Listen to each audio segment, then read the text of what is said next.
everyone, Matt Lishman here. Today I'm going to be talking about sports photography and how you can improve your shots with these 5 tips. But before we get into the video, if you're interested in this content and want to see more, make sure to like, subscribe, and comment. It really helps out the channel and helps me get videos like this out to you guys faster. Today I'm going to be sharing my experiences as a professional wrestling photographer. I'm the official photographer of Northland Wrestling. They actually have a show coming up this Saturday and there's limited tickets available. I've linked their socials in the description below. If you're in the area and want to see a really awesome show, I highly recommend you check them out. I'll be there taking shots. Alright, so without further ado, let's get into tip number 1.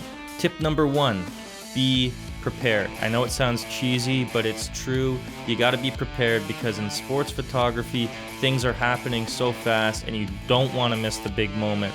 Now, what do I mean by be prepared? Well, I mean, I always have 2 extra batteries in my pocket and all my SD cards in my other back pocket ready to go so I can just swap them out in a moment's notice so I don't miss that great epic moment. Tip number 2, shoot at a fast shutter speed. What is shutter speed? Shutter speed is the amount of time your shutter in your camera is opening to let light into your sensor and then closing. The faster that this happens, the less motion blur your subject has. So if you're ever wondering how these sports photographers are getting these shots of, LeBron James or Patrick Mahomes in this freeze frame moment, it's because they're shooting at a very high shutter speed. Now keep in mind, when you shoot at a higher shutter speed, you're limiting the amount of light that's coming into your camera, so you're gonna have to adjust your either your ISO or your aperture to compensate for that. And it really just depends on the lighting conditions of the arena or wherever you will be shooting. I tend to typically shoot at a minimum of 1/500th of a second of a shutter speed. So that shutter's only open for 1/500th of a second, but that's what you need to do in order to get those crispy, sharp, freeze frame moment shots. Now that leads me into my next tip. Tip number 3, know your camera. Know your camera like the back of your hand. It's so important. I can't stress that enough because you don't want to be messing with settings, going through the menus in your camera to find that one specific setting. You don't have time for that in sports photography. You do in portrait photography or in a more controlled environment, but the action is happening before you.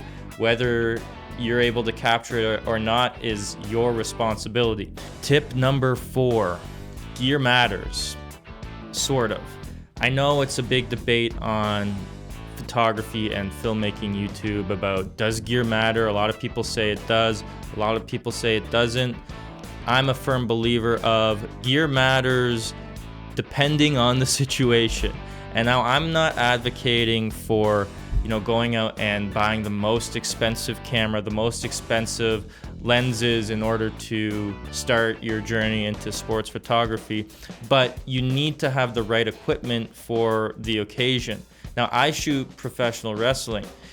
A lot of people, when they think of sports photography, they think of those big telephoto lenses so you can get the shot all the way across the field. Well, I don't use that lens because I'm right up in the action. I'm right beside the ring. A lot of the times the wrestlers are 3-4 feet away from me, so I actually use a wide angle lens. But if I were to shoot something like a football game where I'm in one end zone and I still want to be able to get a picture all the way across the field, that's where a telephoto lens would come into play. So gear does matter, but don't blow all your money on the most expensive stuff. Just make sure you have the right equipment for whatever you're doing. And last but certainly not least, tip number 5, know your sport. This is, in my opinion, the most important tip on this list. The thing that helped me the most when beginning professional wrestling photography was my experience in watching professional wrestling.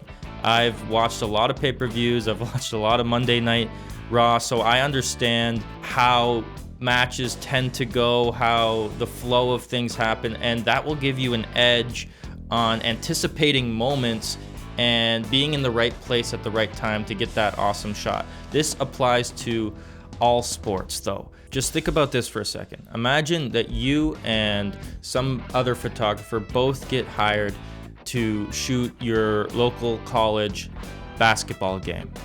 You've been watching basketball your entire life. The other photographer has never watched a game in his entire life.